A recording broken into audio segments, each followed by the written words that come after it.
Come over here, cause you bugging. Come on, you probably hungry, huh? Let's go. You ready? You ready to go eat? Que si estoy atrapado, no. We're just gonna go get some food real quick, all right? Bruno, the parrot who became a voice of love. Ándale. No te...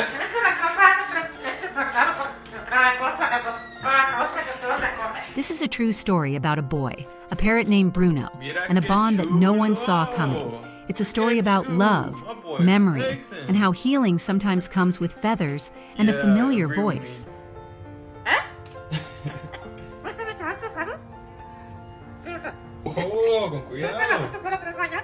Bruno isn't your average parrot. He's not just a pet. He's a character, a presence, a voice.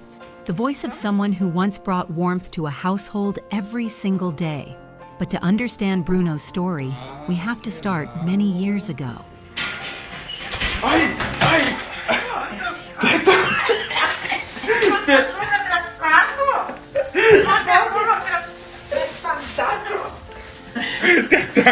The boy in this story, let's call him Alex, grew up in a home filled with his mother's gentle routines and her strong, caring voice. From an early age, his mother dreamed of having a parrot. She loved animals, and she often spoke about wanting a bird who could talk, who could maybe keep her company while she worked around the house. ¿Qué? ¿A poco? Come on, vámonos. Vámonos. Vámonos. There you go.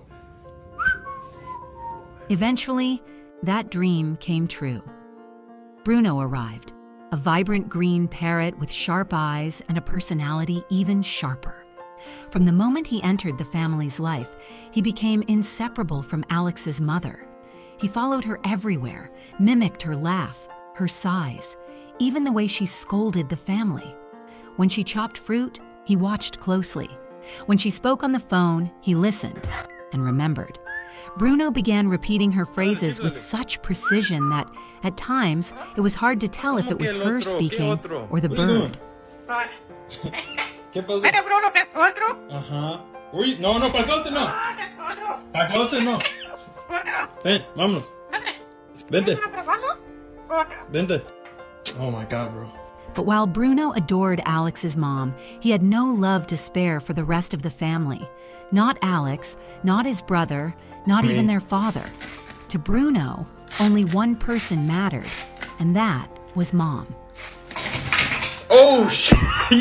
You scared me, man. No estoy trabajando. I'm showering you. For over 10 years, this didn't change. Bruno would chirp and chatter for her, but treat the others like furniture. He wasn't mean, just uninterested. And the rest of the family, though slightly amused and a little annoyed, simply accepted it. Bruno was Mom's bird, after all.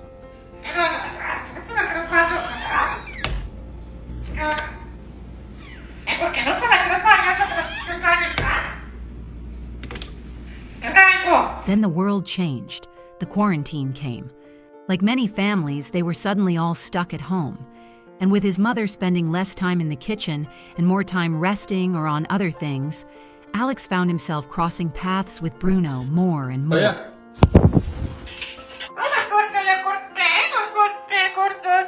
At first, the bird was wary. He observed Alex quietly, tilting his head, studying him. Then came the low, curious muttering, little test phrases as if Bruno was trying to figure out what kind of person this boy had become. Slowly, something shifted.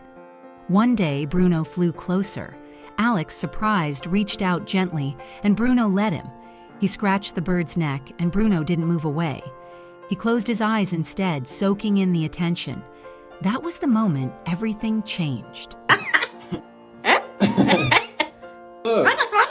¿Por qué andas atrapado? Sí, ¿por qué andas atrapado? From then on, Bruno began to engage with Alex like never before. He talked more, not just mimicking, but connecting. And then came the moment that stunned Alex to his core. No empieces.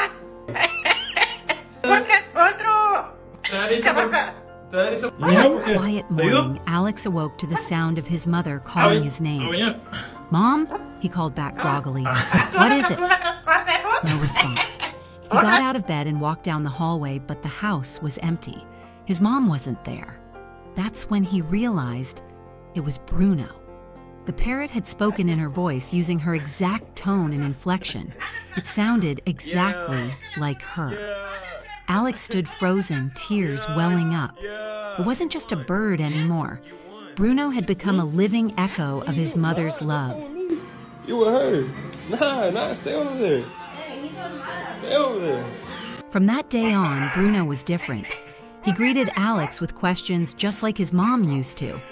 Are you going to work today? Have you eaten yet? Why are you running from me?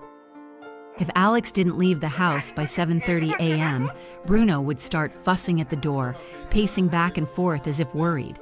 Sometimes he even tried to open it, just like Mom would. And the strange part? Bruno didn't just sound like her. He had become her in many ways. He carried her habits, her concern, even her scoldings, cheeky, stern, and loving, just like Mom. Now Bruno is more than a companion to Alex. He's family. He guards, reminds, comforts. He has taken on a role no one expected him to. And though Alex's mom now jokes that Bruno likes him more than her, she's genuinely happy to see the bond they've formed. What you want? What do you want? ¿Qué quieres? It's a connection born not out of ownership or training, but of time, patience, and something deeper, memory. Somehow, through all those years of observing and listening, Bruno didn't just learn to speak, he learned to care. Oh, there's more towels now. I didn't even know. Oh, no te caigas. Bro, And maybe that's what makes this story so special. It reminds us that love can come back to us in forms we don't expect. Sometimes it has wings. Sometimes it speaks in voices we thought we'd never hear again. ¿Qué quieres? If this story of Bruno touched your heart the way it touched mine, please consider liking, commenting, and subscribing to the channel. Stories like these remind us of the incredible bonds between humans and animals, and how healing can begin in the most unexpected moments. You gonna piss me off? Vámonos. Before bringing any exotic pet into your home, please do your research, talk to experts, learn about their needs. Animals like Bruno aren't just pets. They're companions, teachers, and sometimes, as in this case, echoes of the people we love most. Our team works hard behind the scenes to find and share real-life stories that truly matter. Every video is crafted with care, carefully researched, edited with trusted sources, and always treated with the respect these stories deserve. What you see isn't just made to inspire, it's meant to be real and meaningful.